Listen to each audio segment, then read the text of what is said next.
quero convidar você a abrir a sua Bíblia no Evangelho de Mateus, capítulo 10, verso 32 e 33. Mateus, capítulo 10, verso 32 e 33. O tema de hoje é o tema Uma Coragem Incomum. Uma coragem incomum. Deus nos chama como cristãos nesse mundo que nós estamos vivendo, com tantos valores sendo destruídos, depravados, zombados, destituídos de valor pela sociedade em que vivemos. Deus chama nós cristãos a vivermos com uma coragem incomum. Diga assim: eu quero ser corajoso. Às vezes, meu irmão, meu irmão, às vezes nós achamos que nós temos medo. De fato temos medo. Coragem não é ausência de medo. Coragem é enfrentar o medo.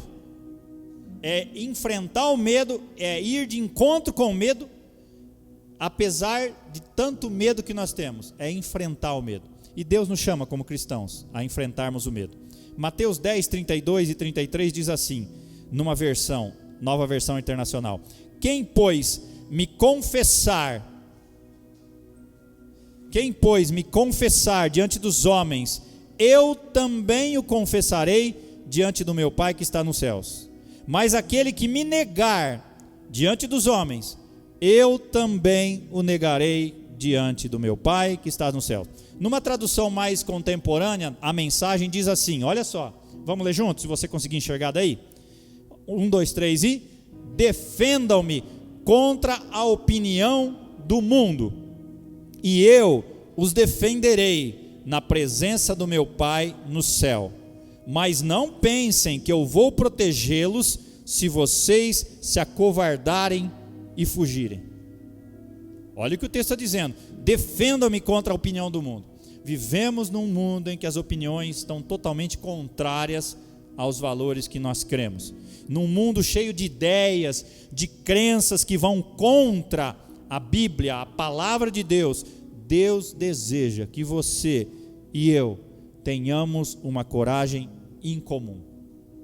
Corajosos. O nosso hino da igreja: corajosos, pois em tudo defendei, marchando para os céus, com valor, sem temor, com Cristo prontos a sofrer. Bem alto erguei o seu pendão, firmes sempre até morrer. Será que é assim mesmo? Deus nos chama para vivermos um cristianismo de coragem, para que a gente faça isso com eficácia. Nós precisamos desenvolver uma cosmovisão, uma perspectiva de vida cristã. Diga assim: eu quero ter uma cosmovisão cristã. O que é uma cosmovisão, pastor? É o filtro pelo qual você vê e entende o mundo. É a maneira como você enxerga as coisas. É o filtro que você usa quando você enxerga as situações e os problemas que você vê. Quando a gente tira a foto de uma coisa legal, você coloca lá, se você não usou filtro na máquina, no celular, você coloca sem filtro. Ou seja, aquela é a imagem. Mas nós precisamos usar o filtro do cristão, da palavra de Deus, para enxergar o mundo. Deus nos desafia a fazer isso. O filtro de cada pessoa, de cada um de vocês, é um pouco diferente. A maneira como você enxerga uma situação, um problema, às vezes é diferente da maneira como eu enxergo. Mesmo quando todos nós estamos olhando para a mesma coisa, nós podemos ver de forma diferente das pessoas que veem ao nosso redor. Quando acontece um acidente, o que acontece? Eles chamam algumas testemunhas, cada uma vê de um jeito, de uma perspectiva, na verdade. Aí eles acumulam, juntam aqueles testemunhos e chegam a alguma conclusão. E eu quero dizer para você uma coisa muito importante nesse início: a visão que você tem do mundo influencia tudo que você vê. A maneira como você enxerga o mundo influencia a maneira como você vê tudo isso, incluindo como você vê Deus, como você vê a si mesmo, como você toma as suas decisões, como você vê os outros, como você vê o seu passado, como você vê o seu presente, como você vê o seu futuro, como você trata ou lida com o seu dinheiro, como você lida com o seu tempo e como você lida com o bem e com o mal. A visão do mundo que você tem vai influenciar a maneira como você vê essas coisas. Sua visão de mundo influencia cada escolha que você faz. É aquela história, né? Enquanto muitos choram, outros vendem lenços. Ou então aquela história que eu já contei algumas vezes aqui, que uma grande empresa de calçados mandou 2 emissários ou duas pessoas para um país para ver se existia a possibilidade de abrir uma fábrica de calçados lá. E aí os 2 foram sem um saber que o outro foram os 2. E de repente um primeiro manda um recado para a empresa no Brasil dizendo: aqui não tem condições de abrir uma empresa de calçados porque ninguém usa calçado aqui. 3 dias depois o outro manda um recado e fala assim: pessoal, vamos abrir logo uma empresa de calçados aqui porque ainda ninguém usa calçados. Entende? A maneira como você vê interfere como você lida com a sua vida. Cada vez que você toma uma decisão, você olha para ela através do filtro que você enxerga, da sua cosmovisão, da sua perspectiva, e você faz a escolha baseada nas crenças que você tem. Portanto, é crucial que você, como seguidor de Jesus, espero que você seja, você baseie a sua cosmovisão, ou a maneira como você vê o mundo, na verdade da palavra. Você precisa enxergar o mundo que nós vivemos usando este filtro aqui, porque temos muitos filtros. Uma pesquisa, preste atenção nisto, talvez seja um reflexo do Brasil também, mas uma pesquisa feita lá nos Estados Unidos descobriu que 62% das pessoas que moram lá afirmam serem profundamente espirituais. 62% da população americana diz ser cristã. Aí, quando eles foram questionados sobre como essa espiritualidade afeta a maneira como eles decidem, veja o que eles responderam. 31% desses 62% disseram que fazem escolhas morais baseados no que parece que é confortável. Outros 18% diz que tomam decisões baseadas no que for melhor para eles. Outros 14% tomam decisões baseadas em tudo que causa menos conflito com as pessoas. Apenas 16% dos que dizem ser cristãos tomam decisões baseadas na palavra de Deus. O que isso indica? Isso indica que a maioria desses homens e mulheres que se dizem cristãos não tem uma cosmovisão cristã do mundo. Eles não veem o mundo, mesmo sendo cristãos, com os olhos do cristianismo. Isso é sério, muito sério. Você pode ser um cristão e ir para o céu, mas também pode ter uma cosmovisão, uma maneira de ver o mundo não cristã, porque você baseou as suas decisões no que você aprendeu no mundo e não na palavra. Por isso, meu irmão, minha irmã, você precisa voltar os seus olhos para o que as Escrituras estão dizendo. Veja o que nós lemos no início, Mateus 10:32, na versão A Mensagem. Quero ler de novo. Defendam-me contra a opinião do mundo, e eu os defenderei na presença do meu Pai que está no céu. Mas não pensem que eu vou protegê-los se vocês se acovardarem e fugirem. Deus espera que você, como um dos seus seguidores, discípulos, que você defenda a sua fé. Num mundo em que está tudo virando de cabeça para baixo, assumir esse posicionamento. Diz assim, posicionamento. Hoje pela manhã o Ricardo leu um texto de Josué, que Josué fala assim: você escolha quem você quer servir, mas eu e a minha casa serviremos ao Senhor. Está na hora de nós, como cristãos, tomarmos posicionamento do que nós cremos, termos convicção de qual é a nossa fé. Assumir um posicionamento requer coragem. Coragem para ser zombado, para ser difamado, para ser escrachado por muitos, porque muitos podem te chamar de pessoas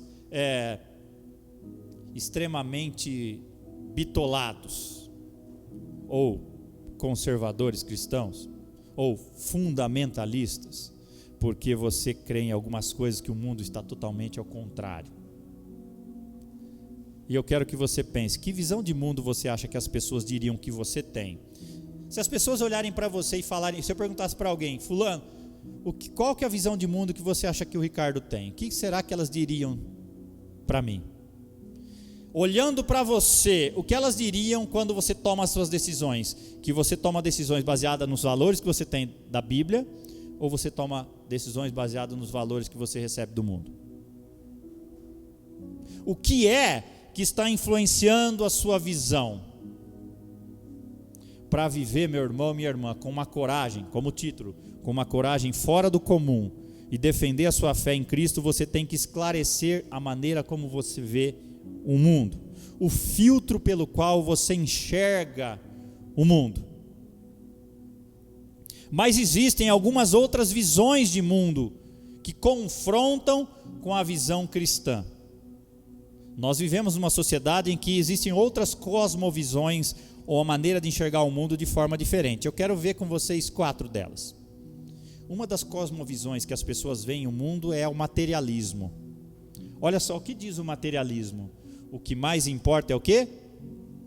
O dinheiro. Então as pessoas, muitas delas, tomam decisões baseadas no materialismo. Ou seja, se eu tiver algum lucro com isso, é disso que eu vou tomar lado. Independente dos meus valores, o que fala mais alto é o dinheiro. E isso é que diz o materialismo. Os materialistas medem o sucesso das pessoas pelo dinheiro, pela riqueza. O problema, meu irmão, minha irmã, dessa visão é que você não trouxe nada do mundo e nem vai levar nada daqui. Tudo vai ficar. Então essa é uma visão meio débil, não é? Mas muitos vivem assim. Muitos vivem assim. Olha o que diz em Lucas 12:15. Então lhes disse, cuidado, fiquem de sobreaviso contra todo tipo de ganância. A vida de um homem não consiste na quantidade dos bens que ele tem. As melhores coisas da vida não são coisas. Mas muitos, até dentro dos templos, que se dizem cristãos, baseiam as suas decisões no materialismo. Ou seja, vai dar lucro? Vou ter algum ganho com isso? Vou ter algum proveito com isso financeiro? Se não, esquece. Outra visão de mundo que muitos têm é a visão do hedonismo. A sociedade está repleta de pessoas assim, que elas querem prazer de qualquer forma. Elas vivem para ter prazer. O que eu sentir que é bom, para ele é bom. Para os hedonistas, o prazer é o Deus deles. Independente do que eles façam, se causar ou der prazer para eles, está valendo. Está valendo. Seu objetivo dessas pessoas que seguem essa visão na vida é estar confortável, se divertir e ter prazer. Mas a Bíblia diz que a felicidade não é o objetivo da nossa vida. A felicidade é um subproduto de viver com um propósito de vida. Alguém hedonista nunca vai estar satisfeito, porque sempre ele está atrás de mais e de mais e de mais e de mais prazer. Aí ele se afunda nas drogas e usa cada vez mais, porque o prazer um pouco já não está dando. Colocar mais, tem que usar mais. Ou então vai no sexo e em tantas outras coisas que causam determinado prazer. Vale tudo para quem segue a visão do hedonismo. A Bíblia diz: quem semeia para a carne colherá destruição, mas quem semeia para o Espírito colherá a vida eterna. Uma outra visão que confronta com a visão do cristianismo é a visão do individualismo. Muita gente quer viver para ele, pensa só nele, só por ele, faz tudo para o seu bem próprio. Nós vivemos numa sociedade extremamente individualista. O nosso país foi construído sobre um individualismo. Cada um por si, Deus por todos, não é isso? Já ouviu isso? Ou então um por todos e todos por mim. As pessoas querem proveito próprio, mas Deus não criou você para viver apenas para você. Se você deseja seguir a Jesus, você deve deixar de lado o seu egoísmo, o seu individualismo. Nós vivemos numa sociedade extremamente narcisista. Sabe o que é o narcisista? Ele se acha lindo. Nós vivemos na sociedade dos selfies, não é? Você tira uma foto aqui, outra ali. As pessoas, elas mesmas, admiram a elas mesmas. Elas se acham. Porque cada um vive por si. Só pensa em si mesmo. Uma sociedade, vou usar um termo aqui, ensimesmada. Cada um pensa no seu bem, no seu bel prazer. Mas quer ver uma outra coisa, uma visão de mundo que está permeando o Brasil hoje? Eu acho que essa que está dominando o Brasil hoje, que é a política como religião. Eu tenho participado de muitas conversas, eu sei que você também, e eu tenho descoberto uma coisa triste, que a política é a religião das pessoas que não conhecem a Deus. Quem não conhece a Deus, o que acontece? Ela veste a camisa da política e defende aquele candidato que ela acredita ser o melhor, como se fosse o salvador da vida dela e do país. E ela veste a camisa com unhas e dentes. Eu conheço alguns que são cristãos, que se dizem cristãos, que defendem tanto esse ou aquele candidato ou político, mas para falar de Jesus, morre de vergonha. Eu imagino, se tivesse o ímpeto que tem para defender esse ou aquele lado político, para defender a fé que tem em Cristo, o mundo seria muito diferente. O nosso Brasil só vai mudar quando houver cristãos que tomem uma coragem comum. Não há nada errado, meu irmão e minha irmã, não estou contra isto, não há nada errado com a política, mas ela não deve ser o seu salvador. Tem gente que acha que aquele candidato, aquele outro vai resolver o problema do país. Se você pensa assim, é hora de mudar essa perspectiva.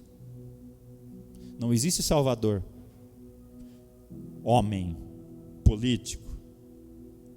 A Bíblia diz em Filipenses capítulo 3, verso 20, a nossa cidadania está nos céus, de onde esperamos ansiosamente, de quem? O Salvador, com S maiúsculo. E quem é o Salvador? Jesus. Deus nos chama a sermos cidadãos responsáveis, a cumprirmos nosso dever de cidadão, mas nós devemos dar a nossa maior lealdade para quem?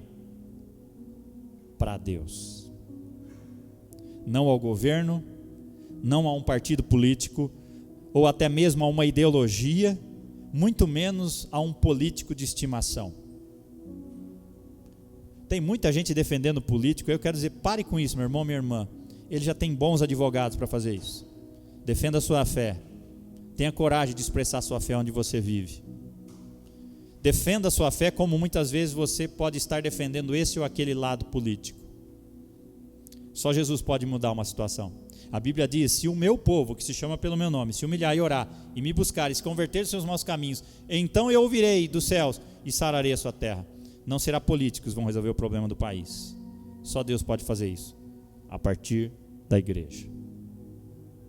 E quando nós vemos essas visões materialista, hedonista, individualista, e vê a política como religião, nós vemos que o resultado delas é o caos da sociedade. Por quê? O que nós vemos hoje na sociedade, Ricardo? O desmoronamento da nossa cultura, não é isso que está acontecendo? Crise nas escolas, ninguém mais respeita professor, diretor, autoridade. Crise no nível estudantil, estava conversando com o Márcio, professor aqui, está complicado. Corrupção nos negócios, caos no governo, carnalidade e liberalismo muitas vezes nas igrejas, confusão nas famílias e conflito nas nossas vidas pessoais. Essas visões de mundo fazem isto. Quando você não segue o manual do proprietário, você se machuca. Em outras palavras, quando você quebra as leis de Deus, você também é violado e sofre. Mas Deus nos chama para que a gente se oponha a essas visões predominantes. Deus está chamando você para ter posicionamento, o versículo diz, contra a opinião do mundo. Contra a opinião vigente. Não estou chamando você para ser um anarquista, um revolucionário. Não isso. Mas estou chamando você e a mim mesmo a termos posicionamento como cristãos. Eu vejo gente defender tanta coisa absurda no meu ponto de vista, tanta coisa, tanta aberração, e às vezes os cristãos ficam calados e deixa tudo acontecer. Parece que não está acontecendo nada. Zombam da nossa fé, escracham o nosso Deus. Deus não precisa de defensor, mas você precisa defender a sua fé, em que você crê, nos valores que você tem, na sua casa, sua família. Você só pode fazer isso quando tem um fundamento sólido na palavra de Deus, e uma coragem fora do comum. E o que Deus nos chama, e eu quero concluir com isso, Deus nos chama para tomar uma posição de santidade. Veja o que diz em Atos 18:9, diz assim: não tenha medo, continue falando, não fique calado. Não tenha medo, continue falando, não fique calado. Diga assim: eu não posso ter medo, devo continuar falando, não posso me calar. Deus está dizendo isso para você hoje. Tem muita gente nesse mundo que não conhece a Jesus, e sua vida só pode ser transformada quando alguém for até ela e falar dessa fé, desse Jesus, dessa salvação. Tanta gente frustrada, e é preciso ter coragem para resistir a esse tipo de pressão que o mundo coloca sobre nós.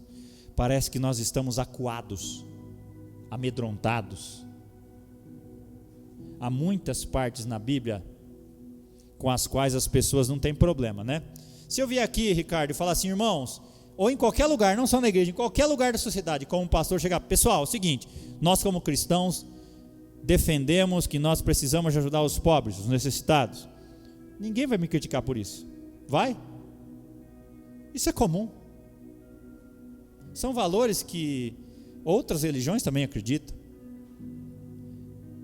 Se eu disser para a grande maioria, ó pessoal, nós como cristãos defendemos que não deve se matar, não deve roubar, devemos amar o próximo, a grande maioria vai concordar com isso, não vai? Não terei problemas com isso. Mas o mundo às vezes, é disso que eu quero falar, odeia algumas partes que estão aqui, e essas muitas vezes nós temos temor de falar, medo de ser criticado, medo de ser zombado, medo de ser escrachado, de ser isolado da sociedade. E eu quero falar de 3 coisas para terminar. A primeira é a santidade da vida. Às vezes temos medo de defender isso. Deus tem um propósito para cada criança que ainda não nasceu. Nós vemos o mundo defender em várias partes, inclusive no Brasil, o aborto.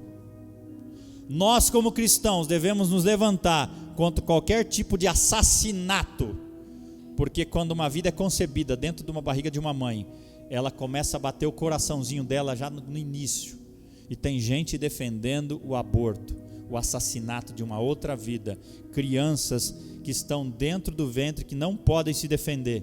A igreja não pode se calar. Deus planejou a sua vida antes de você nascer. Antes de você nascer. No Salmo 139, verso 16 diz: os teus olhos, Deus, viram o meu embrião, o seu embrião, todos os dias determinados para mim foram escritos no teu livro, de qualquer deles, antes de qualquer deles existir. Antes de você ter forma no ventre da sua mãe, você era apenas um óvulo fecundado, pequeno embrião. Todos os dias da sua vida já estavam escritos. E tem gente defendendo ou se calando diante do assassinato de nascituros, de pessoas ou crianças que estão dentro dos ventres. Muitos dos grandes intelectuais, artistas do mundo, se as mães tivessem abortado por conta de situações que elas sabiam, nenhum deles teria surgido. Um deles é Beethoven. A família inteira tinha problemas. Provavelmente ele teria quando nascesse, mas a mãe resolveu não abortar. E hoje nós temos o legado dele. E tantos outros que nós vemos a história. Nós não temos autoridade para decidir sobre a vida e a morte de ninguém. Deus tem um propósito para cada criança. Nós, como cristãos, devemos falar por aqueles que ainda não podem falar por si mesmos. Dezenas de milhões de bebês em todo o mundo estariam aqui hoje se não tivessem sido abortados, jogados no lixo muitas vezes. Se você se afirma ser um cristão, você deve acreditar que toda vida é sagrada. Toda vida é sagrada. Só quem tem o direito de tirar a vida é Deus. Outra coisa muito séria que nós temos muito medo de falar é a santidade do sexo. A Bíblia deixa claro que sexo é apenas dentro do casamento. O mundo não defende isso. Não defende. Aliás, é ideia ultrapassada essa ideia, segundo o mundo pensa. Mas a Bíblia diz que o sexo não é condenável, o sexo é ideia de Deus. Deus é quem criou isto. O sexo não é sujo, muito menos errado. Ele é sagrado. Veja sua Bíblia, em Hebreus capítulo 3, verso 4, diz assim: o casamento deve ser honrado por todos, o leito conjugal conservado puro, pois Deus julgará os imorais e os adúlteros. As instruções de Deus nunca mudam. Sexo antes do casamento é inaceitável para Deus. Pastor, mas e o que acontece se eu fiz isso? Deus está aqui dizendo para você: eu te perdoo, querido. Se arrependa. Ninguém aqui é perfeito, nem eu. Se você errou em alguma área, eu em outra, Deus está aqui dizendo: meu irmão, se arrependa, meu filho, estou aqui de braços abertos para te perdoar. Esquece o seu passado, se arrependa e venha para mim. Vida nova, viver junto. O adultério é inaceitável para Deus. A pornografia é inaceitável para Deus. Quer ver uma outra coisa que nós vemos as músicas permeadas aqui, Ricardo, no mundo? A mulher virou um objeto. Não é isso? Mulher virou um objeto. A objetificação da mulher é inaceitável para Deus. A mulher virou um objeto de desejo do homem. E agora até os homens, o contrário também, do jeito que está tudo muito virado de ponta cabeça. E Deus está dizendo para você defender a santidade do sexo. Terceiro e último, Deus nos chama para defender a santidade do casamento. Diga comigo: um homem e uma mulher para o resto da vida. A Bíblia diz isso.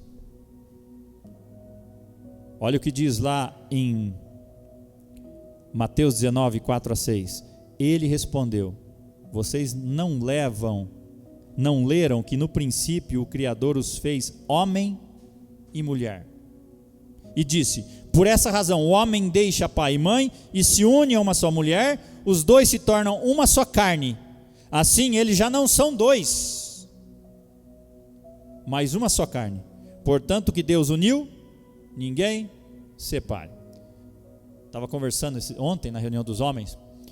Casamento é um desafio. Sem Deus não tem condição. Não tem. Às vezes, muitos casamentos eles só se mantêm juntos por causa do compromisso que eles tiveram com Deus, em algumas fases difíceis que estão passando. porque às vezes até parece que o amor se foi em alguns momentos de crise, mas é preciso manter o compromisso, porque você assumiu isso diante de Deus. Pastor, mas e se eu já errei isso agora, no passado? Se eu já não levei a sério isso? Leve daqui para frente. Deus perdoa o seu passado. A Bíblia diz que Deus perdoa tudo que você confessa. Segue daqui para frente. Esse é o projeto de Deus. Muitas pessoas perguntam, bem, pastor, você pode até perguntar, talvez você não pergunte para mim, mas está pensando, pastor, mas o que você diz para mim da Bíblia que fala de vários casamentos de poligamia? Na Bíblia está cheio de casamentos, homem com várias mulheres. O que eu posso dizer para você é o seguinte: o fato da Bíblia dizer a verdade sobre algo que aconteceu na Bíblia, não significa que Deus aprovou. Todos os casamentos que eu vejo aqui na Bíblia citados de poligamia tiveram problemas. Você lembra de Abraão? Teve um problema com Agar e Sara. Lembra de Jacó? Jacó amava mais Raquel do que Lia. Teve problema. Então a Bíblia mostra tudo, mas não quer dizer que Deus aprova o que está ali. A Bíblia é muito clara sobre a questão do casamento. Eu acabei de dizer, os dois formam uma só carne. Veja Salomão, milhares de mulheres. A ruína de Salomão foi as mulheres. Desviaram a sua fé. O homem mais sábio do mundo se perdeu nessa questão. Pessoas de boa vontade podem discordar sobre muitas questões da nossa vida, mas a Bíblia não oferece um plano de recuperação econômica. Por exemplo, as pessoas podem discordar de um plano de recuperação econômica. A Bíblia não fala sobre isso, então você pode discordar de mim. Mas o que a Bíblia fala claramente, nós não podemos abrir mão do que nós pensamos. Como um seguidor de Jesus, é importante se alinhar com o que Deus diz sobre a santidade da vida, do casamento e do sexo.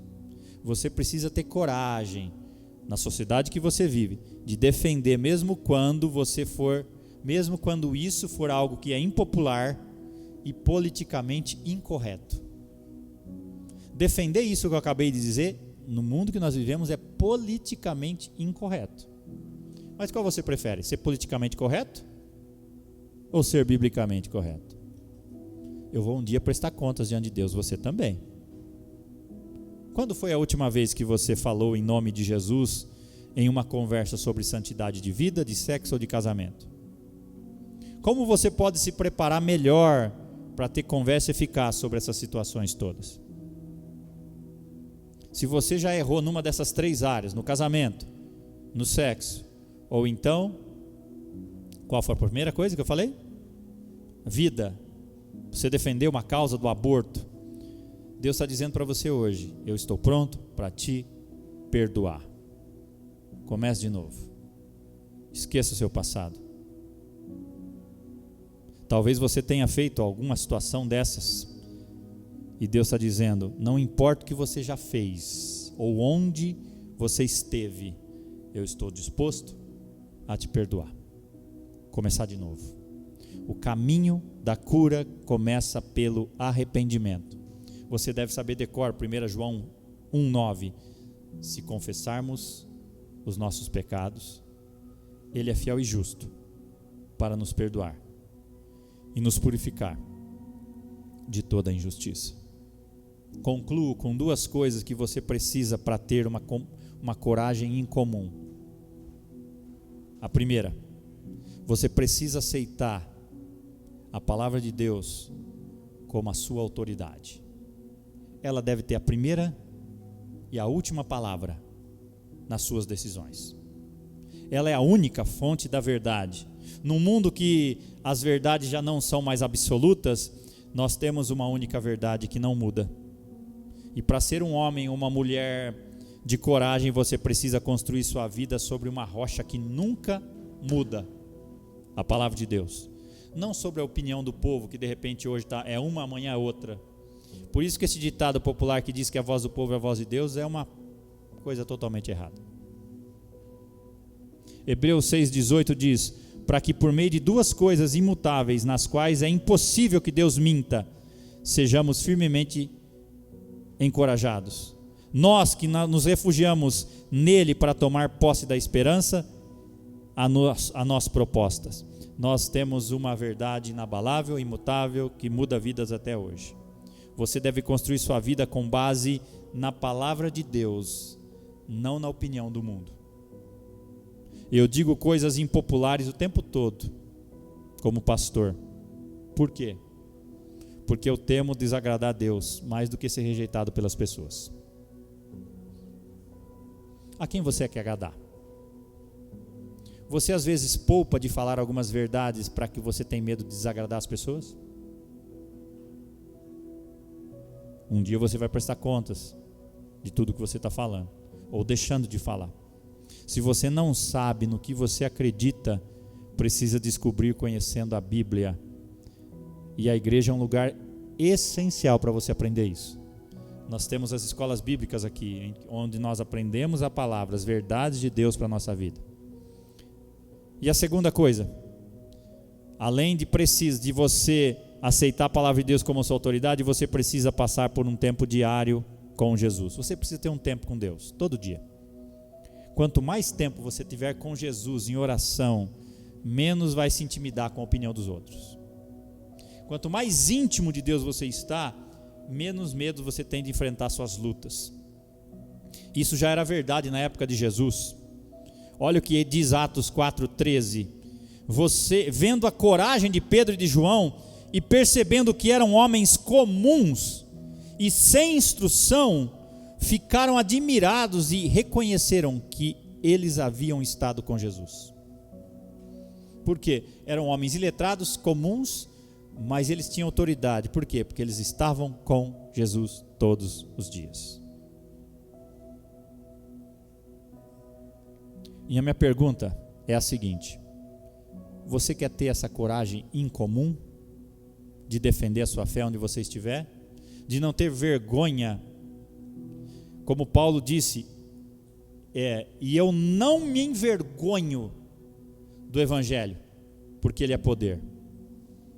Tem muita gente envergonhada de manifestar a sua fé no meio dos seus amigos, dos seus relacionamentos, no seu trabalho.